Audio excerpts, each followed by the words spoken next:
നമ്മുടെ ഗണേഷ് കുമാർ സാറിൻ്റെ ഒരു പ്രസ്താവനയുടെ കാർഡ് കണ്ടു. വിവാദങ്ങൾ ഇലക്ഷൻ്റെ ഭാഗം, പിന്നിൽ കോൺഗ്രസ്, പത്തനാപുരത്ത് ഇത്തരം കഥകൾക്ക് പ്രാധാന്യമില്ല. എന്തോ പത്തനാപുരം അമേരിക്കയാണ്, സാറ് ട്രംപാണ്. അതെങ്ങനെ സാറ് ശരിയാവുന്നത്? പത്തനാപുരം അമേരിക്കയും സാറ് ട്രംപും ആണെങ്കിൽ പറഞ്ഞത് ശരിയാണ്. അമേരിക്കയിലൊന്നും ഇത്തരം കഥകൾക്ക് വലിയ പ്രസക്തിയില്ല എന്ന് കേട്ടിട്ടുണ്ട്. അതൊക്കെ ഓഫീസിൻ്റെ ഇഷ്ടമാണ്, വ്യക്തിപരമായ ഇഷ്ടമാണ്. പക്ഷേ അങ്ങനെ പറയുമ്പോഴും അവരാരും വേറെ ആരുടെയും വിഷയം വരുമ്പോൾ ചാടി ഇറങ്ങി നിന്ന് വർത്തമാനം പറയുകയും അല്ലെങ്കിൽ സദാചാര വിചാരണ നടത്തുകയും അത്തരം കാര്യങ്ങളൊന്നും ചെയ്യാറില്ല. ഇതിപ്പോൾ പത്തനാപുരം എന്ന് പറയുന്നത് മലയാളികളുള്ള സ്ഥലമാണ്, അങ്ങ് ജനപ്രതിനിധിയാണ്. പലതരത്തിൽ ഇതുമായി ബന്ധപ്പെട്ട പല ആരോപണങ്ങൾ വന്ന്, അത് പോട്ടെ, വ്യക്തിപരം എന്ന് പറയാം. പക്ഷേ അതുപോലൊരായുധം വെച്ച് എല്ലാവരെയും ആക്രമിച്ച് പലരെയും വേദനിച്ച് ഹൃദയം മുറിച്ച ഒരാൾ കൂടിയാണ് അങ്ങ്. ഒടയ തമ്പുരാനെ, ഇങ്ങനെയൊക്കെ മനുഷ്യന് വരുമോ എന്നുള്ളതാണ് ഞാൻ അത്ഭുതപ്പെട്ടിരിക്കുന്നത്. വേറൊന്നും കൊണ്ടല്ല, ഉമ്മൻചാണ്ടി സാർ ഈ നിയമസഭാ കാലത്താണ് അദ്ദേഹം മരണപ്പെട്ടത്. ആ നിയമസഭയുടെ കാലാവധി തീരുന്നതോടുകൂടി ഗണേഷ് സാറിൻ്റെയും നിയമസഭ കാണൽ നിൽക്കുമോ എന്നാണ് എൻ്റെ പേടി. ഉമ്മൻചാണ്ടി സാറിൻ്റെ ആത്മാവ് ഒരാളെ അല്ല, പലരെയും തേടിപ്പിടിച്ച് പലതരത്തിൽ അതിന് തക്കതായ മറുപടി കൊടുത്തുകൊണ്ടിരിക്കുകയാണ്. ആ കബറിടത്തിൻ്റെ മുകളിൽ എഴുതി വച്ചിരുന്നതും ഇപ്പോഴും എനിക്ക് തോന്നുന്നു വാസ്തവമാണ്. ഈ മനുഷ്യൻ നീതിമാനായിരുന്നു എന്ന ആ എഴുത്ത്. ഏതായാലും അദ്ദേഹം പറയുന്നതിന് മുമ്പ് അദ്ദേഹത്തിൻ്റെ ഭാര്യ പറയുന്ന ഒരു ഓഡിയോ ക്ലിപ്പ് പുറത്തു വന്നിട്ടുണ്ട്. അത് കേൾക്കാം. കഴിഞ്ഞ എസ്പെഷ്യലി മന്ത്രിയായി കഴിഞ്ഞിട്ട് എനിക്ക് വളരെ വളരെ പ്രശ്നങ്ങളാണ്. അതായത് മന്ത്രിയുടെ കൂടെയുള്ള ഫ്രണ്ട്സ് ആയാലും മന്ത്രിയുടെ സ്റ്റാഫ് ആയാലും എല്ലാം എനിക്ക് എതിരാണ്. പറഞ്ഞു കഴിഞ്ഞാൽ ഒബ്വിയസ്ലി പവറിന്റെയും പൊസിഷന്റെയും കൂടെയല്ലേ ആൾക്കാർ നിൽക്കുള്ളൂ. So I been completely alone. പക്ഷെ ഞാൻ എന്റേതായ ഇതിൽ, കാരണം എനിക്ക് അത്രയും പേടിയാണ്. എനിക്കൊരു വയസ്സായി, ഇപ്പോ മെമ്മറി പോലും ഇല്ലാത്ത എന്റെ ഒരു അമ്മ. ദിവസം ഈ വാളകത്ത് കഴിഞ്ഞ ദിവസം ഇന്നലെ ശനിയാഴ്ച ഞാൻ 2 മാസമായിട്ട് ഇതേപോലെ ഇലക്ഷന്റെ സമയത്താണ് ഞാൻ അവിടെ, പഞ്ചായത്ത് ഇലക്ഷന്റെ സമയത്താണ് ഞാൻ ഇടയിൽ വന്നത്. അതിന് മുന്നേ പ്രശ്നമായിരുന്നു. പല സ്ത്രീകളുടെയും പ്രശ്നം വെച്ച് ഞാൻ വഴക്കൂടും. അപ്പൊ എന്റെ ഫ്രണ്ട്സിനെല്ലാം ഞാൻ ആരോട് സംസാരിക്കും, അവരുടെ സ്റ്റാഫിന്റെ ഫോൺ ട്രാക്ക് ചെയ്യും. ഞാൻ ആരുടെ വിളിച്ചാൽ നോക്കി അവരുമായിട്ട് എന്നെ കണക്ട് ചെയ്ത് ഞാൻ അവരുമായിട്ട് ബന്ധമാണെന്ന് പറഞ്ഞ് അങ്ങനെയാണ് എന്നെ കൺട്രോൾ ചെയ്ത് നിർത്തുന്നത്. അപ്പൊ അവിടെ എല്ലാം പറയും ഞാൻ അമേരിക്കയിലേക്ക് ആരുടെ കൂടെ പോയി, ദുബായിലേക്ക് പോയി, അങ്ങനെയൊക്കെ പറഞ്ഞ് എന്നെ നിർത്തും. സോ അതുകൊണ്ട് ഞാൻ കഴിഞ്ഞ 2 മാസമായിട്ട് എന്റെ ഫോൺ ബ്ലോക്ക് ചെയ്തിരിക്കാൻ, അവരുടെ സ്റ്റാഫ് എന്നോട് സംസാരിക്കരുത് എന്നൊക്കെ പറഞ്ഞ് ഇൻസ്ട്രക്ഷൻ കൊടുത്തിരിക്കണം. അപ്പൊ വാളകത്തെല്ലാം ഇതെല്ലാം നടക്കുന്നുണ്ടെന്ന് ഞാൻ അറിഞ്ഞതുകൊണ്ട് ഞാൻ പല സ്ത്രീകളെയും വിളിച്ച് ഞാൻ കുറെ ഫയർ ചെയ്യലും ഒക്കെ നടന്നിട്ടുണ്ട്. പക്ഷെ ഒന്നും ശരിയാവുന്നില്ല. അപ്പൊ സംശയ രോഗമാണെന്ന് പറഞ്ഞ് എല്ലാവരുടെ പറയുന്നു, എന്റെ വീട്ടുകാരെ വിളിച്ച് പറയുന്നു. അപ്പൊ I just wanted A closure. ഞാൻ വിചാരിച്ചു ഞാൻ എന്തായാലും എനിക്കൊരു ക്ലോഷർ വേണം, പക്ഷെ എനിക്കിത് കണ്ടുപിടിക്കണം എന്ന് പറഞ്ഞു തന്നെയാണ് ഞാൻ ആരോടും പറയാതെ അവിടെ പോയി. ഞാൻ വാതിൽ തുറന്നു. ശാന്തൻ എന്ന് പറയുന്ന ഡ്രൈവർ ആയിരുന്നു. ഞാൻ ഉള്ളിലേക്ക് ചാടി ഓടി കയറി ബെഡ്റൂമിൽ പോയി കണ്ടത് എനിക്ക് വട്ടാണോ.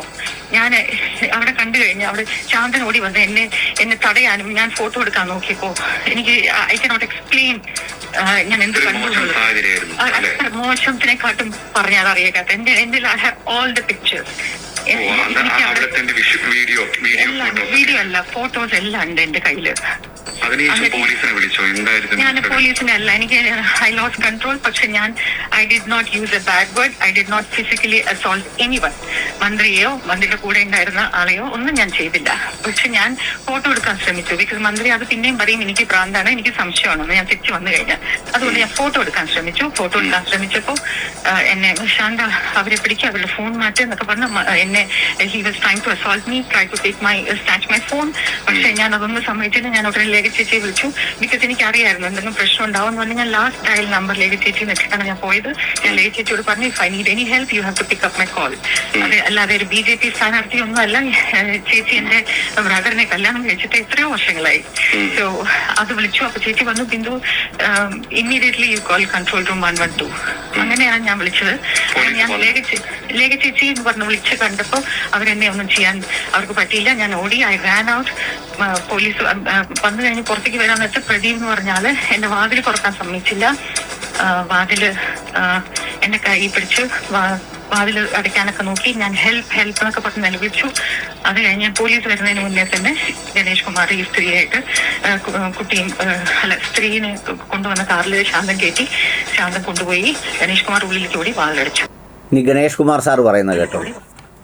അഴിമതി നടത്തുന്നുണ്ടോ, ഞാൻ വർഗീയത പ്രചരിപ്പിക്കുന്നു, ഇതൊന്നും ഇല്ലാത്ത ഒരാളാണ് ഞാൻ. എന്റെ ജീവിതം ഒരു തുറന്ന പുസ്തകമാണ്, നിങ്ങൾക്ക് എല്ലാവർക്കും അറിയാം. നിങ്ങൾ എന്നോട് ചോദിച്ചാൽ പ്രണയങ്ങളെ കുറിച്ച് വിശദമായിട്ട് പിന്നെ പറഞ്ഞു. ഭൂരിപക്ഷം കൂടും. ഇതെനിക്ക് ഭൂരിപക്ഷം കൂട്ടലുണ്ടാക്കി തരും. കാരണം വെച്ചാൽ ഇവനെ ഇനിയും തുടങ്ങിയോ, പഴയതുപോലെ ഇലക്ഷൻ അടുത്തപ്പോൾ ഇവനെതിരെ ഇനിയും തുടങ്ങിയോ എന്നുള്ള ചിന്ത ജനങ്ങളുടെ മനസ്സിലുണ്ടാവും. ഇതെനിക്ക് ഈ നിൽക്കുന്ന സഹോദരിമാർ എനിക്ക് കൂടുതൽ വോട്ട് ചെയ്യും, ഞാൻ ഉറപ്പിച്ചു പറയാം. അവർ പറയട്ടെ, അവർ ചോദിച്ചു നോക്ക്, അവരെനിക്ക് വോട്ട് ചെയ്യും.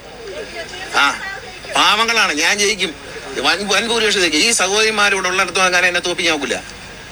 അത് കൈവച്ചിരുന്നാൽ മതി. അതിനെ അവരെ വെറുപ്പിക്കാന്ന് പറഞ്ഞാൽ ഇത്തരം കഥ ഇറക്കുന്നെങ്കിൽ കൈവച്ചിരുന്നാൽ മതി. എനിക്ക് അതിലൊന്നും ഒരു ഭയമില്ല. പിന്നെ വ്യക്തിപരമായ കാര്യം, വീട്ടിനകത്തുള്ള കാര്യം മാധ്യമങ്ങളോട് പറയേണ്ടതില്ല എന്ന് ഞാൻ കരുതി. പക്ഷെ നിങ്ങളുടെ എനിക്ക് ഒളിച്ചു വയ്ക്കാനൊന്നുമില്ല, കേരളത്തിലെ ജനതയോട് ഒളിച്ചു വയ്ക്കാനൊന്നുമില്ല. പ്രണയം ഒരു കുറ്റമല്ല, നിങ്ങളിൽ എല്ലാവർക്കും പ്രണയമുണ്ട്, എന്നെ കേൾക്കുന്നവർക്കുണ്ട്. ചിലർ ഒളിച്ചു വയ്ക്കുന്നു, പരസ്യമായി പറയുന്നു. അത് സോഷ്യൽ മീഡിയയിൽ ഓരോ, ഞാൻ മമ്മൂട്ടിയെ വിട്ടു, മഹാത്മാഗാന്ധിയെ വിടുന്നില്ല, പാവപ്പെട്ട എന്നെ വിടുവോ? അങ്ങനെയൊക്കെ പറഞ്ഞാലേ ജവഹർലാൽ നെഹ്റുവിനെ പിടിച്ചുവിടുകയും. ഇന്ത്യയിൽ ഏറ്റവും കൂടുതൽ പ്രണയം ഉണ്ടായിരുന്നത്, ഏറ്റവും നല്ല പ്രണയം ഉണ്ടായിരുന്നത്, അത് ആസ്വദിച്ച ഒരു മഹാനായ നേതാവാണ് ജവഹർലാൽ നെഹ്റു. മാധവിക്കുട്ടി, നമ്മുടെ ഇദ്ദേഹം പുണ്യത്തിൽ കുഞ്ഞബ്ദുള്ള, MD വാസുദേവൻ, ഇവരെല്ലാം പ്രണയത്തെക്കുറിച്ച് പറയുകയും അതിനെപ്പറ്റി ആസ്വദിക്കുകയും ചെയ്തവരാണ്. നിങ്ങൾ പലരും അത് ആസ്വദിക്കുന്നില്ലേ?